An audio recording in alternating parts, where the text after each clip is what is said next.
Hey y'all, today from the Coop, I'm going to share a book with y'all that is near and dear to my heart. It is called Because I Love You, and it was written by Max Lucado, again, one of my favorite children's authors. Before it is all said and done, I will probably share every children's book he has ever written. But this little book was illustrated by Mitchell Heinze, and it was published in 1999. But this story is about a curious boy's choice and a caring man's sacrificial response. To me, this story reflects the love our Heavenly Father has for us, and everything that God does, He does for one reason and one reason only. It's because He loves us. So I hope you enjoyed this book, Because I Love You, written by Max Lucado.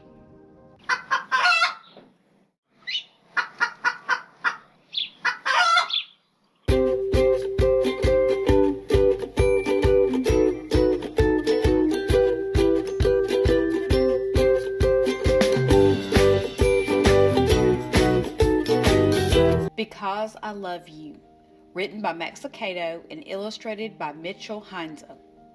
Long ago, in a faraway land, and unlike any you've ever seen, there lived a wise man named Shaddai.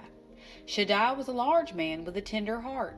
He had bright blue eyes and a long, thick beard. When he laughed, which is something he did often, his cheeks would lift until his eyes became half moons of joy. When he sang, which is something else he did often, everything stopped to listen. Tall aspens would bend, squirrels, butterflies, and birds would pause. Even the children would turn when they heard his voice. And well they should.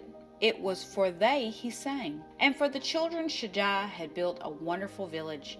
It was more than any child could dream. The children plunged into the sky-blue pond. They squealed as they soared high on the swings hung from the apple tree branches. They scampered through the meadows and giggled in the orchard. The sun never seemed to set too early, and the cool night sky always brought a quiet peace. And most of all, Shaddai was always near. When Shaddai wasn't in the meadow with the children or in the orchard with the children, he was in the workshop with the children. They loved to be with him while he worked. They loved the smell of the sawdust, hear him sing, and watch him carve a chair out of a log or make a table out of a tree. They would gather around him and take turns pressing their tiny hands flat against his great big one. Every night, he would gather the children on the grassy meadow and tell them stories. Fascinated, the children would listen as long as Shaddai or their weary eyes allowed. The children loved Shaddai, and Shaddai loved the children. He knew each one by name. He knew everything about them. He knew Lucy's love for birds. He knew Ronald's fear of darkness. He knew Daphne was friendly and Spencer was shy. He knew Paladin was curious. When one of them called his name, he dropped whatever he was doing and turned. His giant heart had 100 strings, each held by a different child, and Shaddai loved each one the same. That's why he built the wall. The wall was a high stone fence surrounding the village. Shaddai had built it, rock upon rock. The wall was so tall it stood high above Shaddai. Even if he stretched his arms as high as he could, he still couldn't touch the top of the wall.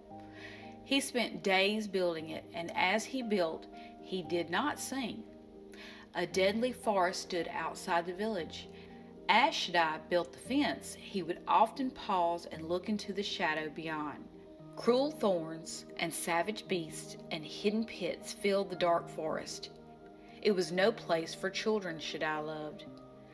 Beyond the wall is danger, he would tell the children in solemn tones. You were made for my village, not for the terrible land beyond. Stay with me. It's safe here. But in his heart he knew it was only a matter of time. The day he placed the final stone on the wall, he returned to his shop, took a long aspen branch, sat down at his bench, and carved a staff. Shaddai stood the staff in the corner. I'll be ready, he told himself. Some time later, a boy ran into Shaddai's workshop. The sandy-haired child with searching eyes and restless energy brought the maker both joy and concern. Shaddai! In one motion, the maker dropped his hammer and turned. What is it, Paladin? The boy spoke in spurts as he gasped for air. The wall! I found a hole! It's a big opening, sir. The boy's hand stretched to show the size. Someone could crawl through it. Shaddai pulled over a stool and sat down. I knew it would be you, Paladin. My child, tell me, how did you find it? I was walking along the wall searching for holes. Paladin paused, surprised that Shaddai knew. Yes, I was looking for holes. So you could see out into the forest? I was curious, Shaddai. I wanted to know why you won't let us go out there. Why it's so bad. Shaddai motioned for the boy to come to him. When Paladin came near, the maker cupped the small face in his hands and lifted it so the boy would look him directly into his eyes. The urgency of the look caused Paladin's stomach to feel empty. Paladin, listen to me. The lands out there are not for you. They are not for me. A journey into the forest will hurt you. You were not made for those lands. Let your feet carry you to the many places you can go, not to the one place you can't. If you leave here, you will not find your way back. Paladin spoke softly. You will fix the hole then? No, Paladin. I created the hole because I love you so much. But you just said you didn't want us to leave. I don't want you to leave. I want you to stay with me. But I did make the opening when I built the wall. But if you don't fix it, said Paladin, the children might leave. I know, Paladin, but I want the children to stay because they want to stay, not because they have to. Paladin didn't understand. Uncomfortable, he turned to leave. He needed to think about what Shaddai had said. As he entered the sunlight, he looked back into the shop. There sat Shaddai, leaning backward, still watching. Paladin was confused. Part of him wanted the safety of Shaddai's shop, while the other part drew him toward the fence. He looked again into the shop. Shaddai was standing now, not moving, but standing. His large hand stretched out to the boy. Paladin turned quickly away as if he hadn't seen. He walked as fast as he could, aimlessly at first, then purposely toward the fence. I won't get too near, he said to himself. I'll just peek out. Questions came as quickly as his steps. Why do I want to do what Shaddai doesn't want me to do? Why am I so curious? Why is it so wrong to want to see beyond the fence? By now, Paladin was at the hole. Without stopping to think, he lay on his stomach and squirmed through just far enough to stick his head out the other side. I'll just take a quick look, he told himself. What could be wrong with that? Shaddai said he made the hole because he loved us. I wonder what he's keeping from me. As if his knees were moving on their own, Paladin crawled further. Soon he was through the hole and on the other side of the wall. He rose slowly to his feet. For several moments he didn't move. He wondered if something would come out of the trees to hurt him. Nothing did. He relaxed his shoulders and sighed. It's not so bad, he said aloud. It's nice out here. What was Shaddai worried about? Paladin began walking into the forest. Twigs snapped beneath his bare feet. Sweet flowers scented the air. I don't see any scary creatures, he thought. The trees were so thick he could barely see the sky.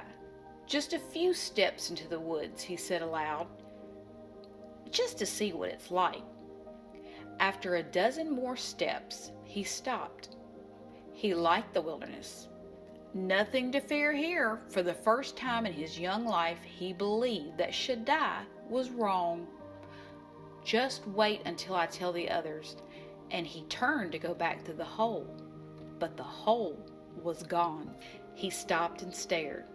He saw only a solid wall. Paladin ran to the wall.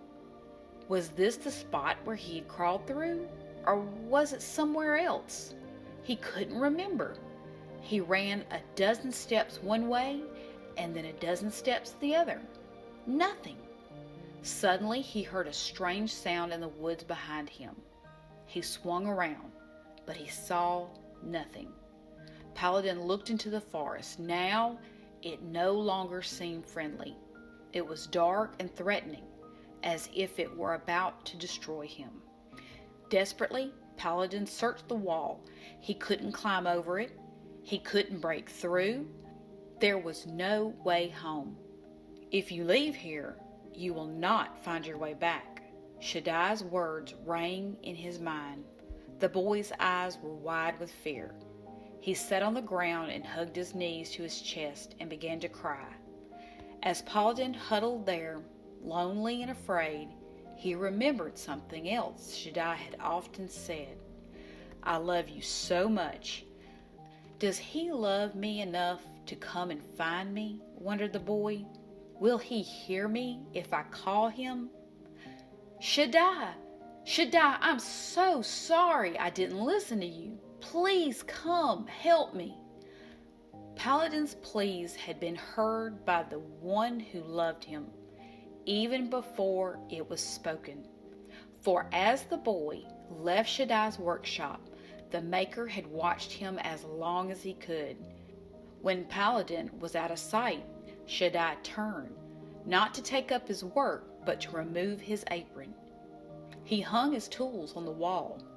Then he reached into a corner and took the staff, the one he had carved after he finished the wall.